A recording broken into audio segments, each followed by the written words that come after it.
24 जून 1947 को Kenneth Arnold, एक private pilot, एक बिजनेस ट्रिप पर कॉल एयर A2 विमान से वॉशिंगटन में उड़ान भर रहे थे। तभी उन्हें एक मैसेज प्राप्त हुआ कि अमेरिकन मरीन कॉर्प्स का C-46 commercial aeroplane mount Rainier के पास दुर्घटनाग्रस्त हो गया है और उसकी खोज करने वाले पायलट को $5,000 का इनाम मिलेगा। उस समय के $5,000 आज के $66,000 के बराबर होते हैं। केनेथ अर्नोल्ड को लगा कि अगर मैं एक प्रयास करूं तो हो सकता है कि वो दुर्घटनाग्रस्त विमान मुझे मिल जाए, और अगर ऐसा हुआ तो मैं बड़ा भाग्यशाली होऊंगा ये $5,000 जीतने के लिए। तो ऐसा सोचते हुए केनेथ ने घटना स्थल की तरफ जाने का मन बनाया। केनेथ अभी घटना स्थल की तरफ रास्ते में ही थे कि तभी उन्होंने कुछ ऐसा देखा जो शायद मानव इतिहास में पहली बार था। केनेथ अर्नोल्ड ने दावा किया कि उसने 9 चमकती हुई वस्तुओं को माउंट रेनियर के पास उड़ते हुए देखा, जिसकी गति केनेथ ने कम से कम 1932 किलोमीटर प्रति घंटा होने का अनुमान लगाया।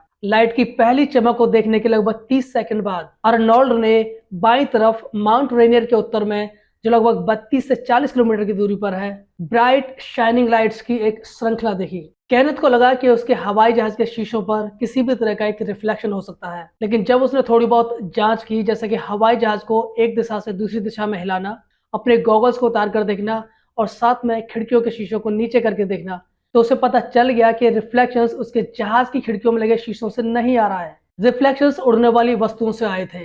केनेथ को एक पल के लिए लगा कि कहीं ये पक्षी तो नहीं थे, लेकिन जब उसका ध्यान ऊंचाई और जिस तेज गति से वो चमकती हुई लाइटें वहां से गुजरी उन कारणों पर गया, तो पक्षियों का जो विचार था उसने खारिज कर दिया। उसने फिर सोचा कि कहीं ये किसी भी प्रकार के नए जेट तो नहीं है। ऐसा सोचते हुए वो जेट्स की पूंछ देखने के लिए आगे बढ़ गया, जो ज्यादातर उस समय के जेट्स में होती थी, लेकिन उसे किसी भी तरह की पूंछ दिखाई नहीं दी। दूसरे विश्व युद्ध के बाद यूनाइटेड स्टेट्स ऑफ अमेरिका में यह पहली इस तरह की घटना थी। जब ये घटना केनेथ ने मीडिया लोगों के साथ शेयर की, तो ये घटना पूरे अमेरिका में फैल गई और ये घटना UFO के बारे में, जिसे अनआइडेंटिफाइड फ्लाइंग ऑब्जेक्ट्स कहा जाता है, मॉडर्न टाइम्स की पहली घटना बन गई।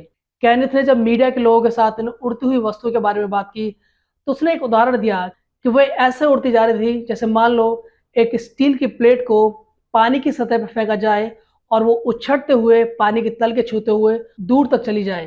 केनेथ अर्नोल्ड का यह बयान उन उड़ती हुई वस्तुओं के साइज और आकार के बारे में था या महज एक उदाहरण था, ये बात हमेशा विवादित ही रही।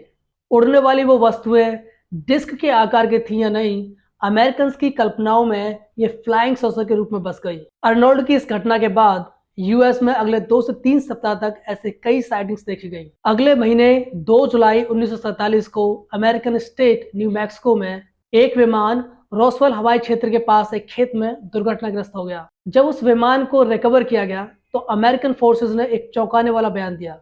उन्होंने कहा कि उन्हें खेत से एक फ्लाइंग डिस्क बरामद हुई है और ये स्पष्टीकरण बहुत तेजी से वापस भी ले लिया गया। इस बयान के बाद अमेरिकन फोर्सेस ने एक नया बयान जारी किया, जिसमें उन्होंने बताया कि फ्लाइंग ऑब्जेक्ट्स एक वेदर बलून था जो दुर्घटनाग्रस्त हुआ था। इन पहली कुछ चौंकाने वाली घटनाओं के बाद 1947 के बचे हुए साल में ऐसी सैकड़ों फ्लाइंग डिस्क देखी गई, और क्योंकि ये घटनाएं बार बार देखी जा रही थी और मीडिया भी इन्हें बार बार दिखा रहा था, UFO की घटनाएं पूरी दुनिया में फैलती जा रही थी और उनके होने पे जो विश्वास था वो बढ़ता जा रहा था। UFO और पॉसिबली एलियंस की घटनाओं पर नजर बनाए रखने के लिए अमेरिका ने एक डेडिकेटेड डिपार्टमेंट और एक डेडिकेटेड फंड तैयार किया, और क्योंकि UFO से जुड़ी ज्यादातर घटनाओं को ज्यादातर एयरफोर्स के लोगों ने या फिर प्राइवेट एविएटर्स ने देखा था, अमेरिकन गवर्नमेंट्स इस तरह की लाइफ का पता लगाने और उन्हें वेरीफाई करने के लिए और भी ज्यादा सीरियस हो गई। हम में से बहुत लोगों ने अमेरिका के Nevada test and training centre में एरिया 51 के बारे में सुना होगा। ये क्लासिफाइड जगह है और इसे एलियंस और उनकी टेक्नोलॉजी को छुपाने के लिए जाना जाता है। यह जगह इतनी गोपनीय है कि कई सारे विवादों को उसने जन्म दिया।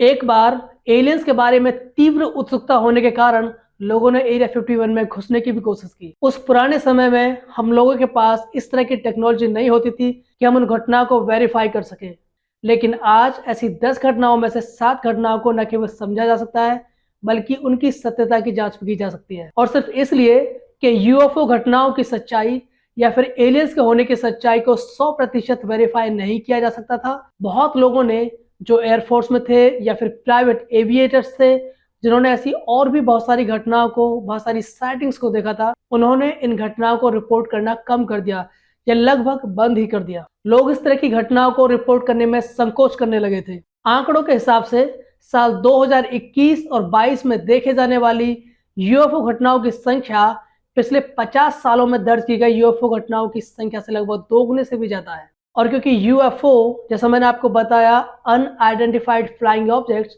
ये न केवल किसी देश की नेशनल सिक्योरिटी के लिए खतरा है, बल्कि ये पूरी मानवता के लिए भी खतरा हो सकते हैं अगर इनकी सत्यता की जांच हो जाए।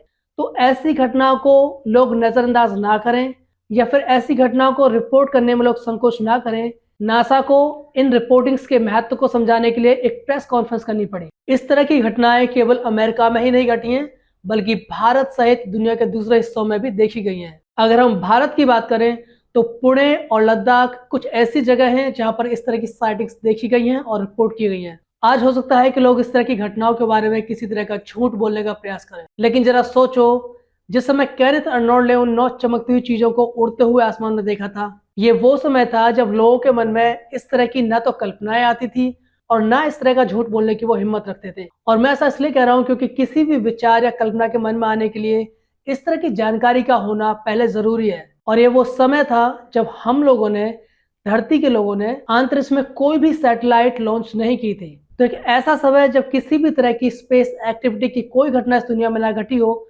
तो किसी एक व्यक्ति के मन में इस तरह की कल्पना करना या ऐसा कोई झूठ बोलना एक बहुत बड़ी बात लगती है। और अगर केनेथ अर्नोल्ड ने जो बताया वो सच है, तो मानव इतिहास में घटने वाली ये एक बहुत बड़ी बात हो सकती है। ऐसा हो सकता है कि एलियंस लाइफ हो, ऐसा हो सकता है कि एलियंस ने धरती को विजिट किया हो, और ऐसा हो सकता है कि ये उनकी एकमात्र विजिट हो और उसके बाद वो वापस चले गए हों। लेकिन इस बात की कोई गारंटी नहीं है कि अगर वो एलियंस थे जिन्होंने धरती को विजिट किया, जिन्हें केनेथ अर्नोल्ड ने देखा, वो दोबारा इस धरती पर नहीं आएंगे। कम से कम मैं तो ये नहीं कहूंगा कि एलियन लाइफ एक सच नहीं हो सकता। इस ब्रह्मांड में जीवन के लायक जरूरी खनिजों को पर्याप्त मात्रा में पाया गया है, न केवल ब्रह्मांड में दूर स्थानों पर, बल्कि अपने सोलर सिस्टम में मार्स, मरकरी, ये ऐसे कुछ प्लैनेट्स हैं जहाँ पे जीवन के लिए जरूरी खनिज पर्याप्त मात्रा में उपलब्ध है। तो अगर इस धरती पे हमारा अस्तित्व हो सकता है, अगर इस धरती पे हमारे रूप में जीवन उपस्थित हो सकता है, तो इस ब्रह्मांड में ऐसी बहुत सारी जगह हो सकती हैं जहाँ पर जीवन उपस्थित हो।